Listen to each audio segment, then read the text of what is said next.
اعوذ باللہ من الشیطان الرجیم بسم اللہ الرحمن الرحیم وما كان لمؤمن ان يقتل مؤمنا الا خطأ ومن قتل مؤمنا خطأ فتحرير رقبة مؤمنة ودية مسلمة إلى أهله إلا أن يصدقوا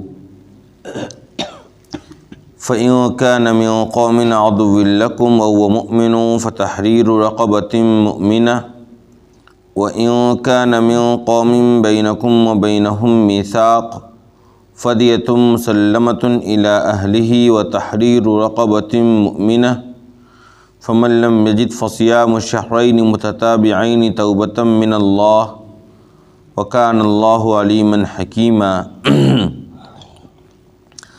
ومن يقتل مؤمنا متعمدا فجزاؤه جهنم خالدا فيها وغضب الله عليه ولعنه وأعد له عذابا عظيما۔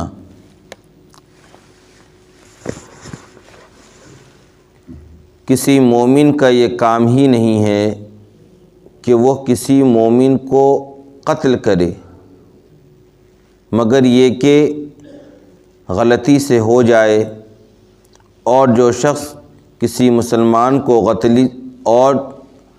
اگر کسی شخص نے کسی مسلمان کو غلطی سے قتل کیا تو اس کا کفارہ یہ ہے کہ وہ ایک مسلمان غلام کو آزاد کرے اور مقتول کے وارثوں تک دیت پہنچائے، مگر یہ کہ وہ لوگ صدقہ کر دیں یا معاف کر دیں۔ اور اگر مقتول ایسی قوم کا ہے جو تمہارے دشمن ہے، اور اگر مقتول ایسی قوم میں رہتا ہے جو تمہارے دشمن ہے حالانکہ وہ مقتول مومن ہے، تو ایک آزاد غلام کو آزاد کرنا ہے صرف۔ اور اگر وہ ایسے قوم سے تعلق رکھتا ہے جن کے اور تمہارے درمیان معاہدہ ہے تو دیت دی جائے گی اس کے مقتول کے وارثوں کو، اور ایک آزاد غلام کو آزاد کرنا ہوگا، ایک غلام کو آزاد کرنا ہوگا مسلمان۔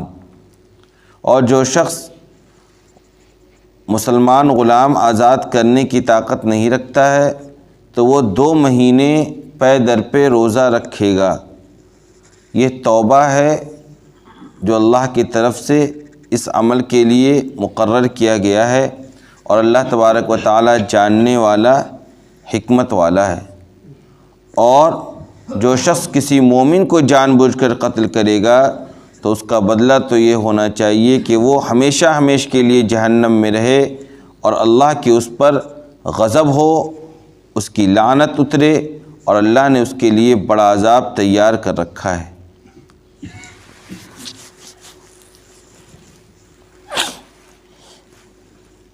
پیچھے سے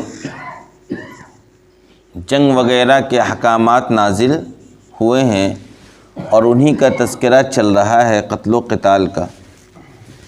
اسی کی مناسبت سے یہ آیات ہیں جن کے اندر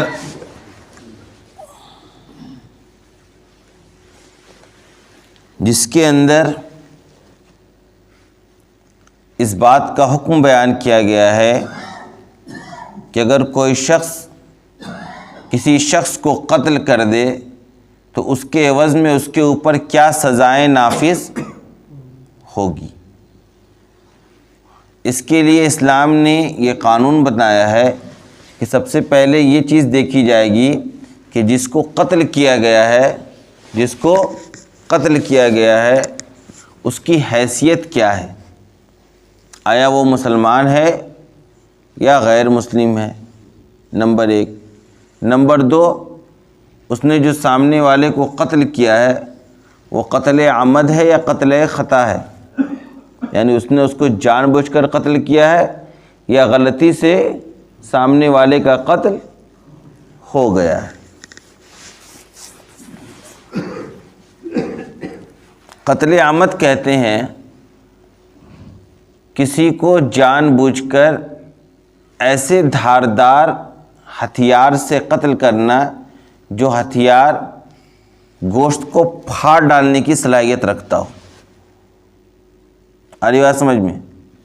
قتل عمد کہتے ہیں کہ ایسے ہتھیار سے سامنے والے کو مارنا اور قتل کرنا کہ جو ہتھیار گوشت وغیرہ کو جسم کو پھاڑ ڈالنے کی صلاحیت رکھتا ہو، یعنی آہنی ہتھیار سے سامنے والے کو موت کے گھاٹ اتارنا. اور قتل خطا کہتے ہیں، آپ لوگ مجھے دیکھیے، ہر آدمی چہرہ جھکا کے بیٹھا ہے تو میں کس کو مخاطب کر کے بیان کروں گا؟ ہر آدمی چہرہ جھکا کر بیٹھا رہے گا تو میں کس کو دیکھ کر بیان کروں گا؟ کون میری بات سن رہا ہے، کون میری بات سمجھ رہا ہے؟ مجھے بھی تو سمجھ میں آنا چاہیے. اس لیے جب میں کسی الفاظ پہ رکا کروں تو آپ لوگ اس کے ساتھ ساتھ دہرایا کیجئے، تو انشاءاللہ ساری سستی کافور ہو جائے گی. اور قتل خطا کہتے ہیں، قتل خطا کہتے ہیں کہ ارادہ تو کسی انسان کو مارنے کا نہ ہو، لیکن بے خیالی میں گولی چل گئی. آ رہی بات سمجھ میں؟ آپ کے پاس ریوالور تھا اور بے خیالی میں اس کی گولی چل گئی اور کسی شخص کو لگ گئی اور اس کا انتقال ہو گیا. یا یہ کہ آپ نے نشانہ تو لگایا تھا کہیں اور، لیکن نشانہ جو ہے وہ خطا کر گئی. کیا مطلب؟ آپ شکار کرنے نکلیں، آپ نے ہرن کو نشانہ لگایا اور آپ نے جیسے گولی چلائی، ادھر جھاڑی سے ایک انسان اتفاق سے نکل آیا اور گولی جا کر اس انسان کو لگ گئی اور اس کے نتیجے میں اس کی موت ہو جاتی ہے. تو یہ ہے قتل خطا. آ رہی بات سمجھ میں؟ ایک قتل عمد ہے، ایک قتل شبہ عمد بھی ہوتا ہے، جہاں قتل کیا گیا ہو ایسے ہتھیار سے نہ کیا ہو، یعنی ایسا ہتھیار نہیں ہے جو عام طور پر انسان کو موت کے گھاٹ اتار دیتا ہے، لیکن اتفاق سے اس ہتھیار سے بھی اس کی کیا ہو گئی؟ موت واقع ہو گئی. تو یہ ہے شبہ عمد. بہرحال اسلام نے قتل کی بنیادی طور پر دو قسمیں کی ہیں، قتل عمد اور قتل خطا، اور اس کے اعتبار سے پھر اسلام نے اس کا حکم بھی بیان کیا ہے. قتل عمد کا جو حکم ہے، اس کی جو سزا ہے، وہ ہم لوگ پیچھے پڑھ چکے ہیں. یا ایھا الذین آمنوا کتب علیکم القصاص فی القتل، اے ایمان والو قتل کے سلسلے میں ہم نے تمہارے اوپر قصاص کو واجب قرار دیا ہے. یعنی اگر کوئی شخص کسی شخص کو جان بوجھ کر قتل کر دے تو اس کے بدلے میں اس شخص کو بھی قتل کیا جائے گا. آیا نا اس کا حکم دوسرے پارے کے اندر. بہرحال یہاں سب سے پہلی بات تو یہ کہی گئی کہ دیکھو مسلمان کا تو یہ کام ہی نہیں ہے کہ وہ کسی مسلمان کو قتل کرے. سب سے پہلے اسلام کا مزاج اور اس کا مذاق سمجھ لیجئے. اسلام یہ چاہتا ہے کہ مومن سے اس طرح کا فعل سرزد ہی نہ ہو، یعنی مومن کسی دوسرے مسلمان کا قاتل ہو، اس کا تصور بھی نہیں کیا جا سکتا ہے اسلام کی نظر میں. آ رہی بات سمجھ میں؟ وَمَا كَانَ لِمُؤْمِنٍ أَن يَقْتُلَ مُؤْمِنًا، کسی مسلمان کی طرف سے تو یہ بات پا ہی نہیں جا سکتی ہے کہ وہ کسی دوسرے مسلمان کو کیا کرے؟ قتل کر دے. الا خطا، مگر یہ کہ غلطی سے کیا ہوا ہے، سامنے والا جو کہ مسلمان ہے اور اس کے ہاتھوں سے قتل ہو گیا ہے، جس کو ہم نے ابھی مثال سے بتلائی کہ بے خیالی میں گولی چل گئی یا نشانہ کہیں اور لگایا تھا اور لگ گیا کہیں اور. کہا اگر قتل خطا پایا جائے، قتل خطا پایا جائے تو اس کی سزا یہ ہے وَمَنْ قَتَلَ مُؤْمِنًا خَطَأً فَتَحْرِيرُ رَقَبَةٍ مُؤْمِنَةٍ وَدِيَةٌ مُسَلَّمَةٌ إِلَىٰ أَهْلِهِ. تو اس کی سزا دو ہے، ایک ہے کفارہ اور ایک ہے دیت. ایک کیا ہے؟ کفارہ، اور ایک کیا ہے؟ دیت. کفارہ یہ ہے کہ وہ ایک مسلمان غلام کو آزاد کرے گا. آ رہی بات سمجھ میں؟ وہ قاتل سب سے پہلے ایک مسلمان غلام کو آزاد کرے، یہ ہے کفارہ. اور دیت کیا ہے؟ دیت یہ ہے کہ کم از کم 100 اونٹ قربان کرے گا، یا یہ کہ 10,000 درہم صدقہ کرے گا. دے گا، صدقہ نہیں کرے گا، وہ دلائے گا کس کو؟ مقتول کے وارثوں کو. یا یہ کہ 1000 دینار. آ رہی بات سمجھ میں؟ اسلام میں جو دیت رکھی گئی قتل خطا کی وہ کیا رکھی گئی ہے؟ 100 اونٹ یا 10,000 درہم یا 1000 دینار. اور یہ جو دیت واجب ہوتا ہے یہ صرف قاتل پر واجب نہیں ہوتا ہے بلکہ قاتل کے پورے عاقلہ پر واجب ہوتا ہے. عاقلہ کس کو کہتے ہیں؟ اس کے خاندان کے تقریباً 50 لوگوں کا انتخاب کیا جاتا ہے. تقریباً 50 لوگوں کا انتخاب کیا جاتا ہے اور ان کے اوپر اس دیت کو واجب قرار دیا جاتا ہے. اور پھر اس دیت کو ان سے وصول کر کے اسلامی حکومت یہ مقتول کے وارثوں کے درمیان وراثت کا مال یہ بھی ہو جائے گا اور وراثت کے حصے کے بقدر اس کے وارثوں کے درمیان یہ مال بھی تقسیم ہوگا. آ رہی بات سمجھ میں؟ اب یہاں یہ سوال ہوتا ہے کہ قتل تو ایک شخص نے کیا تھا، اس کی سزا اس کے پورے خاندان کو کیوں دی جا رہی ہے نا یہ سوال؟ تو اس کا جواب یہ ہے کہ اس کے خاندان کی ذمہ داری تھی کہ اپنے خاندان کے ایک فرد کی اس طرح سے تربیت کرے کہ وہ کسی مسلمان کو قتل ہی نہ کرے اور اس کی طرف سے اس طرح کی بے احتیاطی پا ہی نہ جائے. اگر اس طرح کا اس نے فعل انجام دیا ہے تو یہ غلطی اس خاندان والے کی بھی ہے. اب جب ان کے اوپر بھی دیت کو واجب قرار دیا گیا ہے تو اب حالات یہ بنیں گے کہ آئندہ کسی مومن کا غلطی سے بھی قتل ہونا نہیں پایا جائے گا. کیوں؟ یہ خاندان والے لوگوں کی نگرانی کریں گے، اپنے لوگوں کی نگرانی کریں کہ بھائی کوئی اس طرح کا عمل نہ انجام دے ورنہ پتہ چلا کرے گا تو اور بھرنا پڑے گا پورے کے پورے خاندان کو. آ رہی بات سمجھ میں؟ یعنی اسلام کئی مرتبہ، اسلام کا یہ مزاج یہ ہے کہ کئی مرتبہ کسی گناہ کے دروازے کو ہی بند کر دینا چاہتا ہے. بہت سارے احکامات ایسے ہیں وہ حکم اس لیے نافذ کیے. جیسے اسلام نے ایک بنیادی حکم دیا ہے کہ اگر کوئی کسی انسان کو جان بوجھ کر قتل کر دے تو اس کے بدلے میں اس کو بھی قتل کیا جائے گا. لوگوں کو لگتا ہے کہ یہ سزا جو ہے وہ انسانیت کے خلاف ہے، لیکن آپ دیکھیں گے تو یہ انسانیت کے فائدے کے لیے اس طرح کا سزا مقرر کیا گیا ہے. آپ 1-2 سزائیں دے کر تو دیکھیں، پھر کسی قاتل کی ہمت نہیں ہوگی یا کسی بدماش کی ہمت نہیں ہوگی کہ وہ کسی کو قتل کرنے کے لیے آگے بڑھے گا. جس کو یہ خبر ہوگی کہ اگر میں نے کسی کو قتل کیا تو سزاً مجھے بھی کیا کیا جائے گا؟ قتل کیا جائے گا. میرے بچے کو بھی یتیم کر دیا جائے گا، میری بیوی کو بھی بیوگی کی سامنا کرنا پڑے گا. تو کیا کوئی انسان اس کی ہمت کر سکتا ہے؟ تو یہ قرآن نے کہا نہیں، یا ایھا الذین کتب علیکم القصاص فی القتلى الحر بالحر والعبد بالعبد والانثى بالانثى فمن عفی له من اخیہ شیء فاتباع بالمعروف واداء الیہ بإحسان ذلک تخفیف من ربکم ورحمہ. یہ رحمت ہے تمہارے رب کی طرف سے، زحمت نہیں ہے. تمہیں لگ رہا کہ یہ بہت انتہائی سخت قانون ہے، حالانکہ یہ اللہ کی طرف سے رحمت ہے. انسانیت اس کے ذریعے سے بچ جائے گی. قتل و قتال کا بازار گرم نہیں ہوگا. ورنہ آئے دن ہم لوگ جس شہر میں رہتے ہیں دیکھتے ہیں کہ نہیں دیکھتے ہیں؟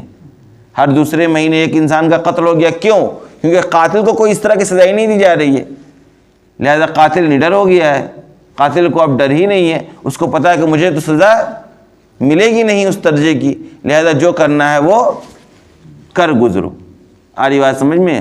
اسی لیے یہاں پر کہا کہ اگر کوئی انسان کسی مومن کو، کسی مسلمان کو، کوئی مسلمان اگر غلطی سے قتل کر دے تو اس کی 2 سزا ہوگی دنیاوی طور پر. نمبر 1 کفارہ کے طور پر اسے ایک غلام آزاد کرنا ہوگا، اور دیت کے طور پر اس کے اوپر 100 اونٹ یا 10,000 درہم یا 1000 دینار دیت کے طور پر وہ مقتول کے وارثوں کو ادا کرے گا.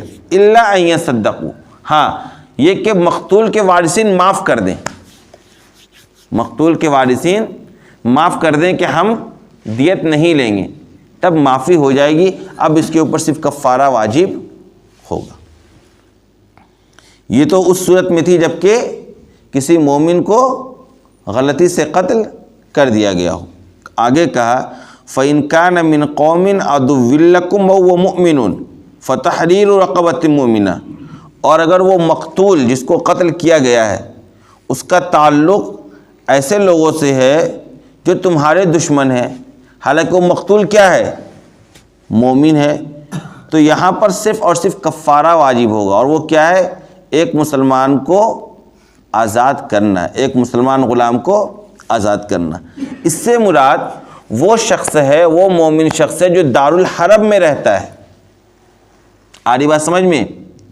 دارالحرب میں رہنے والا مسلمان اگر غلطی سے قتل ہو جائے، یعنی دارالکفر میں رہنے والا مسلمان، کسی ایسے ملک میں رہنے والا مسلمان جہاں اسلام کے علاوہ کفر کا قانون چلتا ہے، وہاں مومن بھی رہتے ہیں، مسلمان بھی آباد ہے، وہاں کا رہنے والا کوئی مسلمان اگر غلطی سے قتل ہو جائے تو اس کی سزا یہ ہوگی کہ صرف اور صرف قاتل کو ایک غلام آزاد کرنا ہوگا، دیت یہاں پر واجب نہیں ہوگی۔ آری بات سمجھ میں؟ نمبر 3، وَإِن كَانَ مِن قَوْمٍ بَيْنَكُمْ وَبَيْنَهُمْ مِيثَاقٌ، لیکن اگر مقتول ایسے لوگوں سے تعلق رکھتا ہے جن کی اور تمہارے درمیان معاہدہ ہے، جن کی اور تمہارے درمیان معاہدہ ہے، فَدِيَةٌ مُسَلَّمَةٌ إِلَىٰ أَهْلِهِ وَتَحْرِيرُ رَقَبَةٍ مُؤْمِنَةٍ، تو یہاں پر بھی سزا کے طور پر مقتول کے وارثوں کو دیت ادا کرنی ہوگی قاتل کی طرف سے، قاتل کے عاقلہ کی طرف سے، اور ایک مسلمان غلام کو آزاد کرنا ہوگا۔ یہاں مراد ایسے شخص سے ذمی ہے۔ ذمی کس کو کہتے ہیں وہ جان لیجئے، دارالاسلام میں رہنے والا وہ کافر جس نے امن لے کر دارالاسلام میں مقیم ہے، یعنی ایک ملک ہے جو دارالاسلام ہے، لیکن دارالاسلام میں بھی چند کافر رہتے ہیں۔ کس طریقے سے رہتے ہیں؟ یا تو وہ امن حاصل کر لیتے ہیں وہاں کے بادشاہ کے ذریعے کہ میں ٹیکس ادا کروں گا آپ کے ملک میں اور آپ کے ملک میں رہوں گا، میں آپ سے لڑائی اور جھگڑا نہیں کروں گا، یا کہ مستامن ہو، امن طلب کرنے والا ہو، باہر ملک سے آتے ہیں لوگ چند دنوں کے لیے تجارت کرنے کے لیے ویزا وغیرہ لے کر اور رہتے ہیں ملکوں میں۔ آ رہی بات سمجھ میں؟ تو ذمی کہتے ہیں ایسے کافر کو جو اسلامی حکومت کے زیر نگی سلطنت کے اندر مقیم ہو وہاں کے بادشاہ کی اجازت سے اور اسلامی حکومت کو ٹیکس ادا کر رہا ہو۔ اگر ایسے شخص کو کوئی شخص قتل کر دے غلطی سے، دارالاسلام کے اندر موجود رہنے والے کافر کا اگر قتل ہو جائے غلطی سے، کس کی طرف سے؟ مسلمان کی طرف سے، تو اب دیکھیے اس کی سزا کے طور پر بھی وہی چیزیں واجب ہوں گی جو ایک مومن کو قتل کرنے کے سلسلے میں پہلے واجب ہو رہی تھی۔ کیا؟ یہاں بھی آپ کو ایک غلام کو آزاد کرنا ہوگا نمبر 1، اور نمبر 2 یہاں بھی آپ کو دیت ادا کرنی ہوگی 100 اونٹ کی شکل میں، یا 10,000 درہم کی شکل میں، یا 1,000 دینار کی شکل میں۔ اب اسلام کا یہ قانون آپ دیکھیے اور آپ بتائیے دنیا کو کہ اسلام سے زیادہ امن والا قانون کہیں ہو سکتا ہے؟ جو سزا ایک مسلمان کو دی جا رہی ہے ایک مسلمان کو قتل کرنے کے سلسلے میں، وہی سزا ایک مسلمان کو دی جائے گی اگر وہ کسی کافر کو قتل کر رہا ہے، ایسے کافر کو جو اسلامی حکومت کے زیر تئیں رہتا ہے۔ یعنی اسلامی اسٹیٹ کے اندر اقلیت کو کیا حقوق ہیں آپ اس قانون کے اندر دیکھ لیجئے۔ اسلامی حکومت کے اندر رہنے والے غیر مسلموں کے کیا حقوق ہیں، کس درجے کی ان کے حقوق کی پاسداری کرنی ہے، کتنے اعلیٰ درجے کے ان کو بھی حقوق حاصل ہیں، وہ آپ اس قانون کے اندر دیکھ لیجئے کہ اگر کسی مسلمان ملک کے اندر کوئی کافر رہتا ہے ٹیکس دے کر، اس کا بھی اگر غلطی سے قتل ہو جائے گا تو سزا کے طور پر قاتل کو وہی چیزیں ادا کرنی ہوں گی جو سزا کے طور پر ایک مومن کو قتل کرنے کے سلسلے میں اسے ادا کرنی پڑ رہی تھی۔ آ رہی بات سمجھ میں؟ یہ ہے اسلام کا قانون جو سراسر انصاف پر مبنی ہے۔ کہا فَمَن لَّم يَجِدْ فَصِيَامُ الشَّهْرَيْنِ مُتَتَابِعَيْنِ، جو شخص مسلمان غلام کو آزاد کرنے کی صلاحیت نہیں رکھتا ہے، جیسے آج کی دنیا میں غلام اور باندی کا تصور اب ختم ہو گیا ہے، یہ قانون ہی اب باقی نہیں رہا، تو ایسے دور میں کفارہ کے طور پر کیا کرنا ہوگا؟ کہا اب کفارہ کے طور پر اس کی سزا یہ ہے کہ وہ قاتل 2 مہینہ مسلسل روزہ رکھے گا۔ 2 مہینہ مسلسل روزہ رکھنے کا مطلب یہ ہے کہ اگر درمیان میں ایک روزہ بھی وہ چھوڑا تو پھر وہاں سے 2 مہینہ مسلسل روزہ رکھے۔ آ رہی بات سمجھ میں؟ اس کی کفارہ کیا ادا کرنا ہے؟ 2 مہینہ مسلسل روزہ رکھنا ہے اور دوسری طرف دیت بھی اس کو ادا کرنی۔ کہا توبۃ من اللہ، تمہارا یہ جو عمل ہے اس کی توبہ کے لیے اللہ نے یہ اعمال مقرر کر رکھے ہیں۔ یہ جو حکم دیا کہ غلام آزاد کرو، دیت ادا کرو، غلام آزاد نہیں کر سکتے ہو تو 2 مہینہ مسلسل روزہ رکھو، یہ تمہارے اس گناہ کا توبہ ہوگا۔ یہاں صرف زبان سے توبہ کرنے سے کام نہیں چلے گا، بلکہ تم کو دیت اور کفارہ دونوں ادا کرنا ہوگا۔ وَكَانَ اللَّهُ عَلِيمًا حَكِيمًا، اور اللہ تمام چیزوں کو جان بھی رہا ہے اور سب سے بڑا حکمت والا بھی ہے۔ اس نے جو قانون بنایا اس کے اندر جو حکمت پوشیدہ ہے وہ انسانی عقل اس تک نہیں پہنچ سکتی ہے، اور اس کو ساری چیزوں کا علم ہے، تمام چیزوں کی معلومات کے بعد اس نے اس طرح کا قانون بنایا ہے، لہذا اس طرح کے قانون میں تم نقص نکال نہیں سکتے ہو۔ آگے کہا وَمَن يَقْتُلْ مُؤْمِنًا مُتَعَمِّدًا، کہ جو شخص کسی مسلمان کو جان بوجھ کر قتل کر دے۔ آری بات سمجھ میں ہوتا ہے کہ نہیں؟ مسلمانوں کا قتل آئے دن سنتے ہیں نا آپ، کہ اگر جو شخص کسی مسلمان کو جان بوجھ کر قتل کر دے اس کی سزا اتنی خطرناک ہے اسی آیت کے اندر کہ اتنی سخت سزا کسی اور برے عمل کے اندر مسلمانوں کو نہیں دی۔ کہا فَجَزَاؤُهُ جَهَنَّمْ، اس کا بدلہ یہ ہے کہ ایک تو اس کو ہم جہنم میں ڈالیں گے، نمبر 2 خالداً فیہا، اس میں ہمیشہ رکھیں گے، نمبر 3 وغضب اللہ علیہ، اللہ اس پر غضبناک ہوگا، اللہ اس کے اوپر اپنے اعلیٰ درجے کے غصے کا اظہار کرے گا، ولعنہ، اور اللہ اس کے اوپر پھٹکار ڈالے گا، اس کے اوپر اپنی لعنت ڈالے گا، وَأَعَدَّ لَهُ عَذَابًا عَظِیمًا، اسی پر بس نہیں ہے بلکہ اس کے لیے اس سے بھی بڑے بڑے عذاب کو اس نے تیار کر رکھا ہے۔ اندازہ ہو رہا آپ کو ایک مومن کا کیا احترام ہے، ایک مسلمان کا کیا احترام ہے، جان کی کیا قیمت ہے وہ اسلام نے بتلائی ہے۔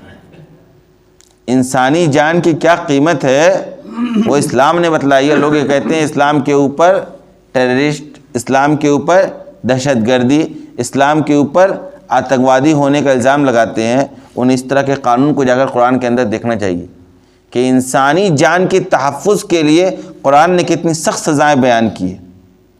اور تو اور ایک حدیث میں آتا ہے کہ جب کسی انسان کو ناحق قتل کیا جاتا ہے تو اللہ تبارک و تعالیٰ کو اس وقت اتنا غصہ آتا ہے، اتنا غصہ آتا ہے کہ اللہ یہ سوچتا اس وقت کہ پوری دنیا آسمان اور زمین ختم ہو جائے، مجھے کوئی پرواہ بھی نہ ہو۔ یعنی پوری کی پوری آپ نے ایک مکان تیار کیا اور آپ کو غصہ آیا، آپ نے بلڈوزر لا کر اس مکان کو بالکل نیست و نابود کر دیا اور آپ کے اوپر کوئی فرق بھی نہیں پڑ رہا ہے۔ یعنی آپ غصے میں جب ہوں گے اعلیٰ، آپ کیا کریں گے؟ پورے مکان کو آپ نے کیا کر دیا؟ جس مکان کو آپ نے بڑی محنت سے تیار کیا تھا برسوں میں، اس پر آپ نے بلڈوزر چلا کر بالکل زمین بوس کر دیا اس کو، اور آپ کو کوئی فکر بھی اور کوئی پرواہ بھی نہیں ہوئی اس عمل کی۔ اسی درجے کا اللہ تبارک و تعالیٰ غصہ آتا ہے کہ بالکل پوری کی پوری دنیا آسمان اور زمین بالکل ختم ہو جائے، برباد ہو جائے اور مجھے کوئی پرواہ بھی نہ ہو۔ یہ کسی کو ناحق قتل کرنے کے وقت اللہ تبارک و تعالیٰ کا یہ غصہ ہوتا ہے۔ اور ہمارے یہاں آئے دن ناحق قتل کیے جاتے ہیں، اس شہر کے اندر تو اب احساس بھی نہیں ہوتا ہے۔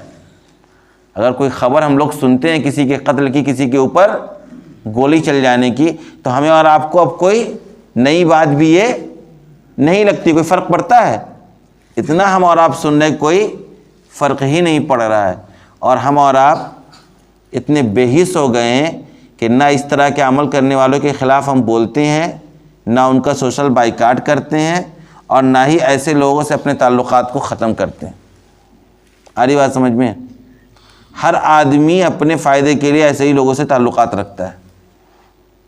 سماج کے اندر جب اس طرح کا عمل ہوگا اور ناحق قتل کیے جائیں گے تو آپ اس سماج کے اندر رحمت اور برکت کا تصور ہی نہیں کر سکتے ہیں، آپ اس سماج کے اندر اچھائی کا تصور ہی نہیں کر سکتے ہیں، آپ اس سماج کے اندر اللہ تبارک و تعالیٰ کی رحمت کے نزول کا تصور ہی نہیں کر سکتے ہیں۔ اس سماج کے اندر خوشحالی ہو، امن ہو، اطمینان ہو، سکون ہو، یہ سب باتیں صرف اور صرف تقریر اور کتاب کے اندر ہی باقی رہ جائے گی۔ آپ کو ظاہری طور پر یہ ساری چیزیں ایسے علاقوں میں نہیں دکھے گا۔ دنیا کے جس خطے میں بھی آپ دیکھتے ہیں کہ بدامنی پھیلی ہوئی ہے، بے سکونی پھیلی ہوئی ہے، لوگ در در کے ٹھوکریں کھا رہے ہیں، لوگ سکون کے ساتھ رات کی نیند بھی پوری نہیں کر سکتے ہیں، اس کی بنیادی وجہ یہ ہے کہ اس طرح کے اعلیٰ درجے کا گناہ ان علاقوں میں ہوتا ہے۔ آ رہی بات سمجھ میں؟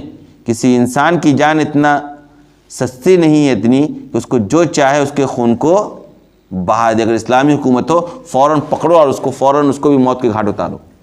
یہی وجہ ہے کہ اتنی سختی اتنا سخت بڑا قانون اسلام نے اس سلسلے میں نازل کیا ہے.